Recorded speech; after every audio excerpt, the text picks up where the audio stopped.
Alain, propos d'un Normand. Napoléon pardonnait. Un des traits les plus frappants dans Napoléon Ier, si l'on croit le mémorial, c'est qu'il pardonnait aisément l'humeur, la colère et même la trahison. Il pensait que les passions humaines sont changeantes et dépendent tellement des événements que l'amitié et la fidélité peuvent revenir entières si on laisse faire, au lieu d'aggraver la chose. Voilà une puissante philosophie, car les passions s'éteignent bientôt quand on n'y riposte point. Si au contraire, on répond à la haine par la haine, l'autre y trouve de nouvelles raisons de haïr, et le drame se noue. C'est pourquoi une explication bien franche, comme on dit, et où chacun vide son cœur, est presque toujours nuisible. Les sentiments naissent à mesure qu'on les exprime, et j'ai vu souvent les hommes et les femmes s'émouvoir de leur propre déclamation, comme les acteurs. Au contraire, le silence et le temps apaisent tout. Je ne me crois donc jamais haï. J'en suis plus heureux tout de suite, et bien plus heureux encore dans l'avenir. Oui, Pangloss, m'a dit un bon ami, je reconnais votre optimisme habituel. Ce qui vous afflige, vous le niez. Ce qui vous plaît à croire, vous le croyez. En quoi vous êtes religieux, précisément religieux.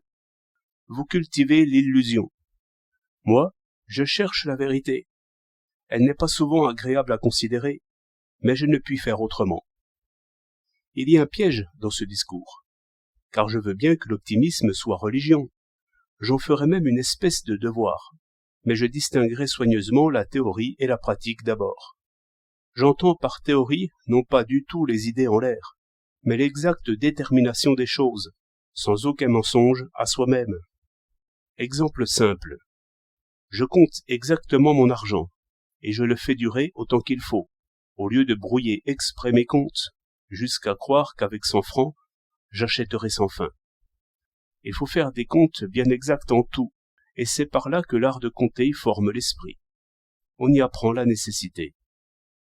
Mais, pour la pratique, c'est-à-dire quand il s'agit de mettre en œuvre les moyens que j'ai une fois comptés, il faut que je forme d'autres idées, et sur d'autres preuves, sans quoi j'attendrai que les choses se fassent elles-mêmes, d'après leur cause, en m'oubliant moi-même. Car si je me considérais moi-même comme une mécanique qui va vouloir ceci ou cela, j'y serais pris. Je ne voudrais plus rien. Le découragement, par exemple, est un fait de moi-même qu'il ne m'est pas permis de contempler. Je dois m'y opposer. En quoi je ne méprise pas du tout la vérité, car si je m'abandonne, cela sera vrai que je m'abandonne. Mais si je me reprends, cela sera vrai aussi. De même pour mon voisin. Si je prends sa haine pour vraie, et si je montre une haine égale, tout le drame sera vrai.